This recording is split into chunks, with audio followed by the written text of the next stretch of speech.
Very good morning friends. आज हम एक इंटरेस्टिंग पैथोलॉजी के बारे में बात करते हैं जो बहुत कॉमनली किसी भी पेशेंट में आपको देखने को मिल सकती है। तो ये जो प्रॉब्लम है आर्टिकेरिया, ठीक है। तो किसी भी एज ग्रुप में ये आर्टिकेरिया का प्रॉब्लम बहुत कॉमन है, किसी भी एज ग्रुप पे। तो आर्टिकेरिया अभी जैसे मेरे बच्चे को आर्टिकेरिया हुआ था गर्मी के टाइम पे, तो without any question, without any answer, है ना। अब बच्चे से क्या पूछेंगे क्या हो रहा है तेरे को, जनरली अभी उसको इस टाइम पे ना सिर्फ red red red red patches आ गए थे। तो कब आए थे? गर्मी के टाइम पे, ठीक है। उसको इचिंग नहीं थी। अब हो भी रही होगी, तो बच्चा है 3-4 साल का बच्चा, तो खुली कर रहा था नहीं कर रहा था नहीं पता। अभी पल्सेटिला मैंने दिया उसको, नहीं बेटर हुआ। फिर डायरेक्ट रेमेडी दिया एपिसमेल, ठीक है। तो apis mel is a very good remedy for the urticaria, ठीक है। तो आर्टिकेरिया तो वो होता क्या है, आर्टिकेरिया इसका डॉक्ट्राइन ऑफ सिग्नेचर भी है, जैसे कि मधुमक्खी काट देती है ना, और उसके बाद जो ब्लॉचेस डेवलप होते हैं, रेड इन्फ्लामेशन होता है, ठीक वैसी आर्टिकेरिया के भी इरप्शंस होते हैं। इसलिए भी आपका एपिस बहुत बढ़िया काम करता है। तो मैंने मैक्सिमम केसेस मैंने डायरेक्ट हिट किया है आर्टिकेरिया के लिए एपिस, और एपिस ने जबरदस्त काम किया। तो एपिस का जो मॉडलिटीज होता है, स्पेशली हीट एग्रावेशन, ठीक है। बर्निंग स्टिंगिंग पेन होगा उसको, पेशेंट को बोलेंगे डॉक्टर साहब बहुत जलन हो रही है, बहुत ज़्यादा खुजली हो रही है उसमें, और रेड रेड है, बहुत ज़बरदस्त रेडनेस होता है, ठीक है। तो और ये तकलीफ बढ़ती है जब वो कवर करके, यदि कवरिंग करके रखता है तो उसको तकलीफ ज़्यादा बढ़ती है, उसकी खुजली ज़्यादा बढ़ती है, उसको बर्निंग स्टिंगिंग पेन उसका और ज़्यादा होता है। तब फिर आपको एपिसमेल सोचना है, ठीक है। फिर वही पेशेंट बोलेगा ठंडी हवा में एसी चालू कर लेता हूँ, पंखा चालू कर लेता हूँ, तो थोड़ा सा मेरे को आराम मिलता है। तो ये एपिसमेल इस तरह के केसेस में बहुत अच्छा काम करती है। तो देखो इसमें बुक में बोरिक ने जो क्या लिखा है, स्वेलिंग आफ्टर बाइट्स, सोर, सेंसिटिव, स्टिंगिंग, ठीक है। तो यदि वो मधुमक्खी ने काटा है उसके बाद भी आपको जो प्रॉब्लम हो रही है पेशेंट को, उसके ऊपर डायरेक्ट आप दे सकते हैं, क्योंकि मधुमक्खी से बनी हुई रेमेडी है ये, है ना। और ऐसी सिचुएशन आपको, यदि मधुमक्खी ने नहीं भी काटा और ऐसी सिचुएशन आपको पेशेंट में देखने को मिलती है, तो भी आप ऐसी रेमेडी को सोच सकते हैं। इवन ना कार्बंकल है, कार्बंकल हो गया, और जैसे बॉइल्स हो गए, उनमें बर्निंग स्टिंगिंग पेन है, जलन वाला दर्द है, और स्टिंगिंग पेन है, चुभने वाला दर्द है, ठीक है। तब आपको ना एपिस के साथ आर्सेनिक और एंथ्रेक्सिनम सोचना है।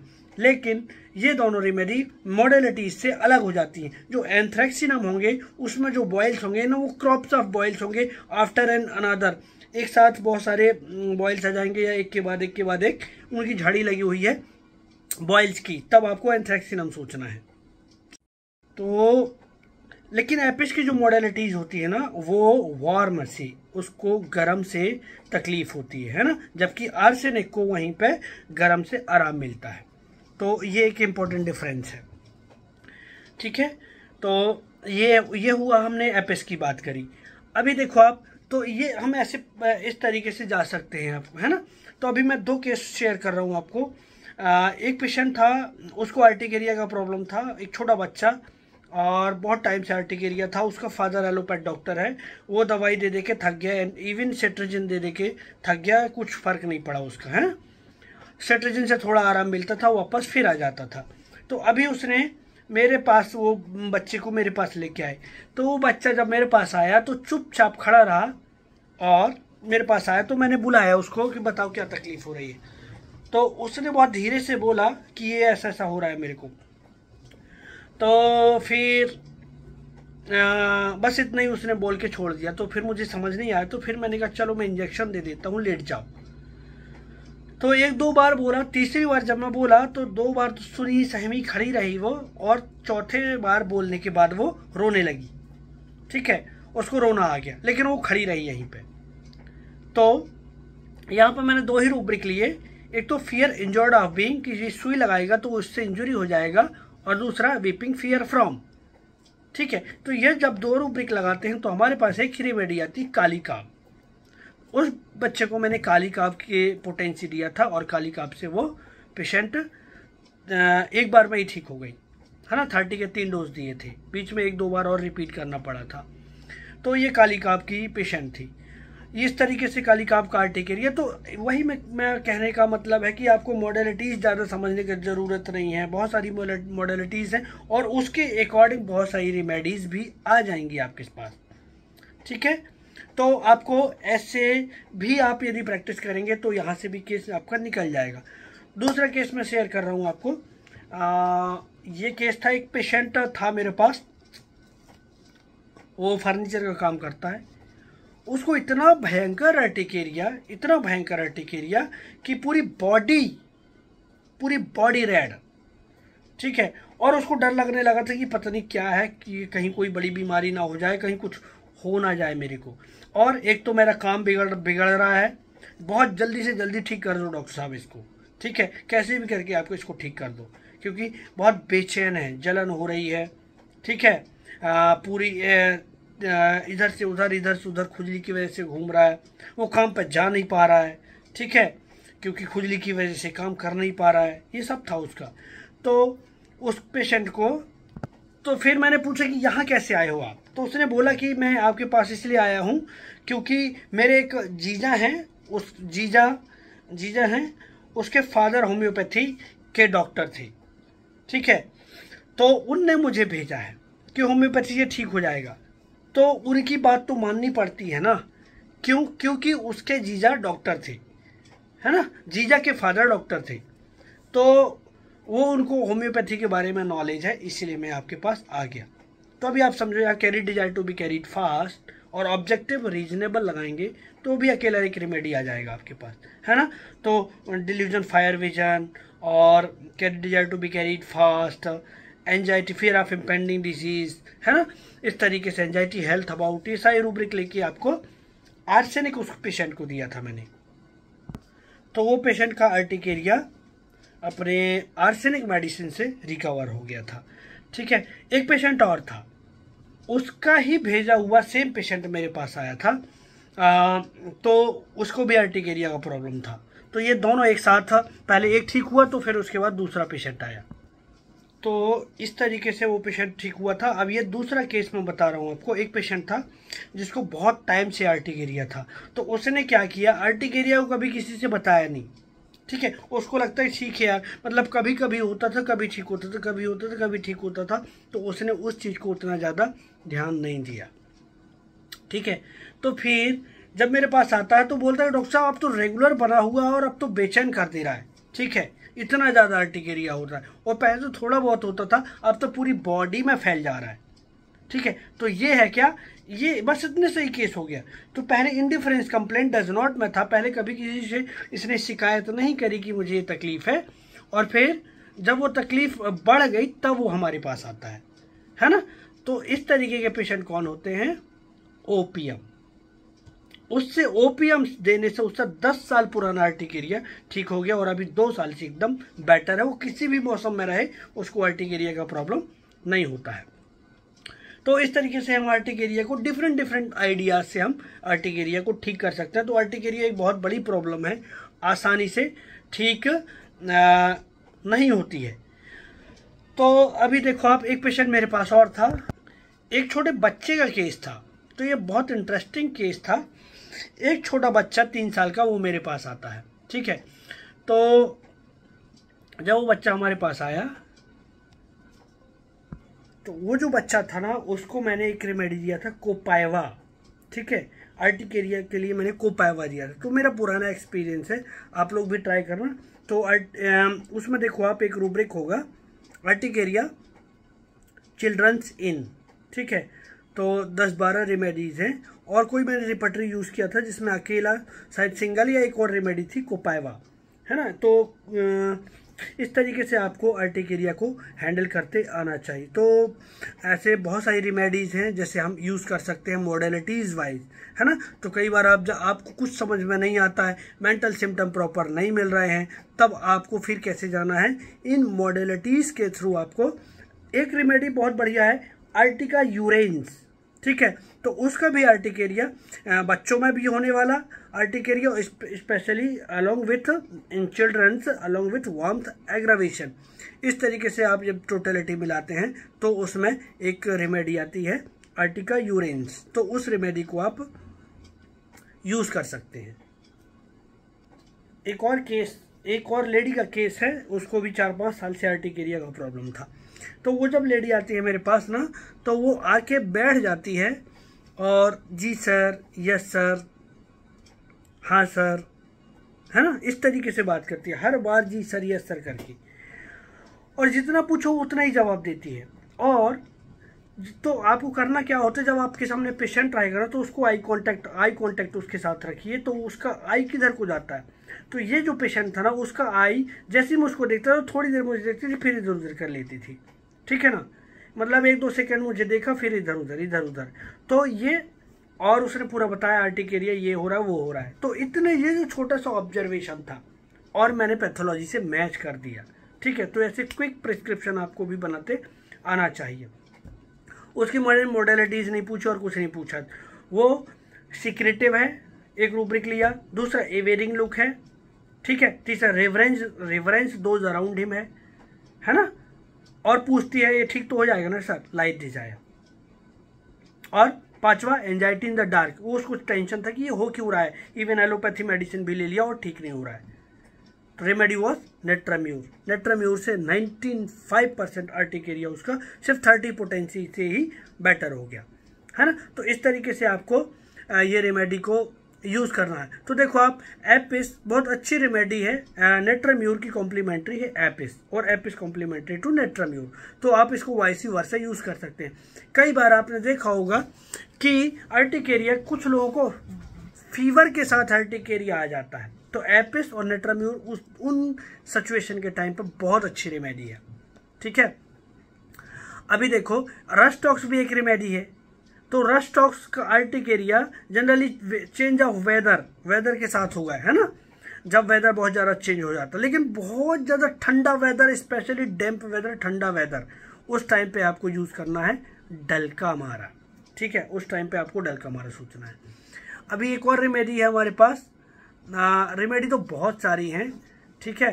तो जैसे र्यूमैक्स है, र्यूमैक्स ओपन एयर एग्रावेशन, जैसी उसको तकलीफ होती, क्या बोलेगा पेशेंट, जैसे ही मैं डॉक्टर साहब कपड़े उतारता हूँ ना, बहुत ज़्यादा खुजली होने लगती है और पूरे भर के अर्टिकेरिया निकल के आ जाते हैं। तो ये this is open air aggravation का मामला है, ठीक है।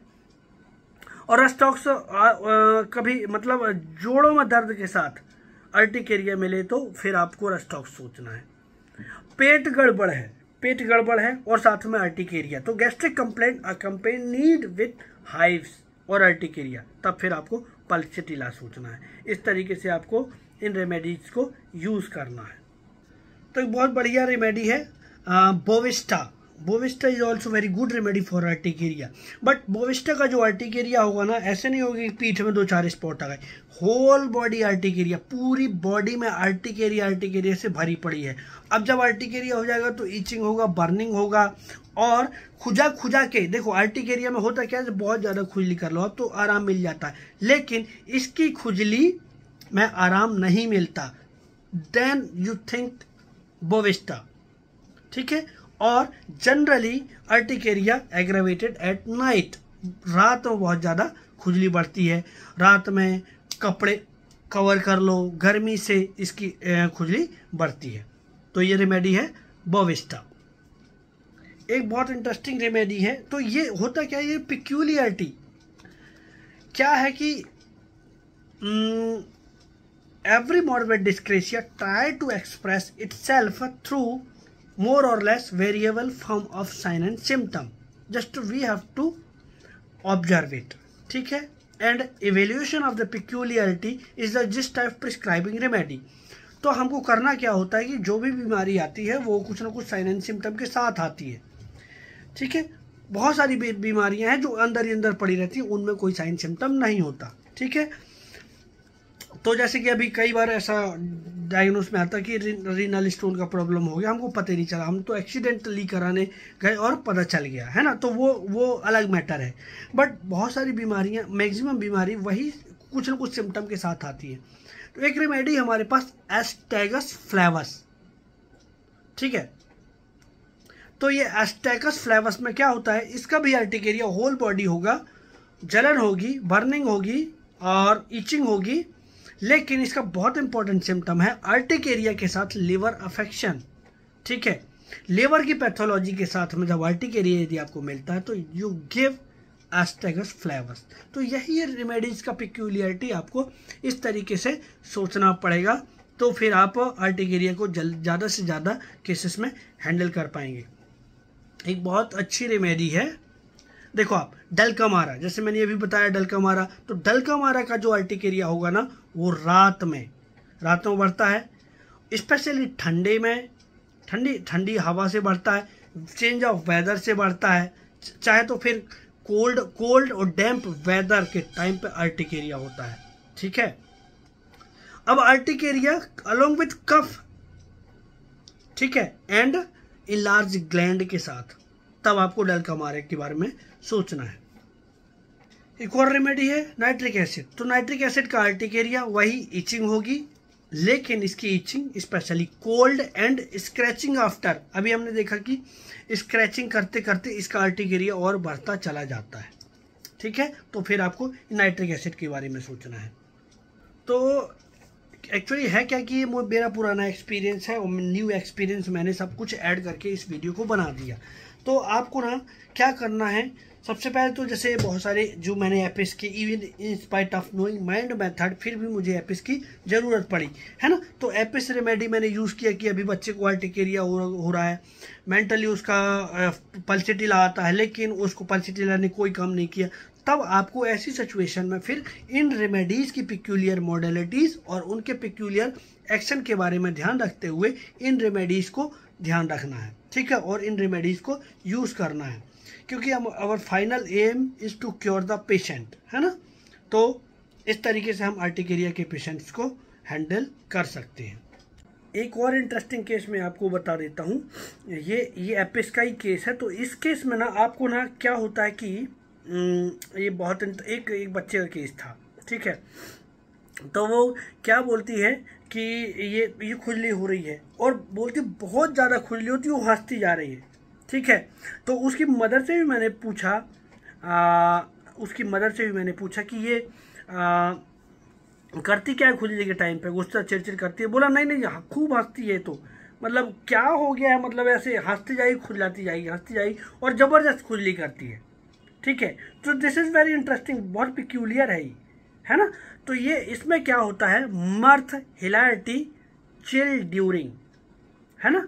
तो ये मर्थ हिलारिटी चिल ड्यूरिंग मतलब ये ऐसी स्टेट है जहाँ पर पेशेंट को दुख तकलीफ होना चाहिए, रोना चाहिए, चिड़चिड़ करना चाहिए, गुस्सा करना चाहिए, वहाँ पे ये पेशेंट हंस रहा है, ठीक है। तो ये जो एपिस का पेशेंट होगा ना, ये मतलब अपने आप को ना लो नहीं कराता, ये अपने आप को चीयरफुल रखता है, चीयरफुल खुश रखता है। ऐसी बुरी स्थितियों में भी वो अपने आप को खुश रखने की कोशिश करता है। सो उसको एपिस दिया था तो वो उसका अर्टिकेरिया बेटर हो गया था। तो अर्टिकेरिया ऐसे हम इस तरीके से मैनेज कर सकते हैं अपनी प्रैक्टिस में। एक और बहुत बढ़िया रेमेडी है हमारे पास, क्लोरेलम, ठीक है। वैसे भी क्लोरेलम बहुत अच्छी रेमेडी है जब आप बहुत ज़्यादा ईचिंग होती है ना, तो किसी भी तरीके के स्किन इरप्शंस में ना जब आपको कुछ समझ में नहीं आता तो आप क्लोरेलम दे सकते हैं। क्लोरेलम एक रेमेडी है ना। तो इसका अर्टिकेरिया किस तरीके का होगा, इसमें ना कॉम्बिनेशन है। किस तरीके का कॉम्बिनेशन है कि जो पेशेंट है ना, इसको अर्टिकेरिया के साथ नींद नहीं आ रही है, इंसोम्निया का प्रॉब्लम है, ठीक है। तो ये कॉम्बिनेशन आपको देखने को मिलेगा कि अर्टिकेरिया साथ में इंसोम्निया, ठीक है। अब इसका डिस्ट्रीब्यूशन कहाँ कहाँ रहेगा, आंखों के ऊपर, आई स्वेल्ड बर्न, है ना, आंखों के ऊपर, एक्सट्रीमिटीज में, आंख के ऊपर जैसे हमने देखा, ठीक है। तो और ये क्या होता है, इसको ना वार्मथ से दिन के टाइम पर, रात के टाइम पे इसकी तकलीफ बढ़ती है और दिन के टाइम पे इसको आराम मिलता है और गर्म से आराम मिलता है। तो इस तरीके की मॉडलिटीज़ में आपको क्लोरेलम रेमेडी यूज़ करनी है, ठीक है। तो नेट्राम्यूर का बताया, रस्टॉक्स का बताया, ऐसी बहुत सारी रेमेडी है।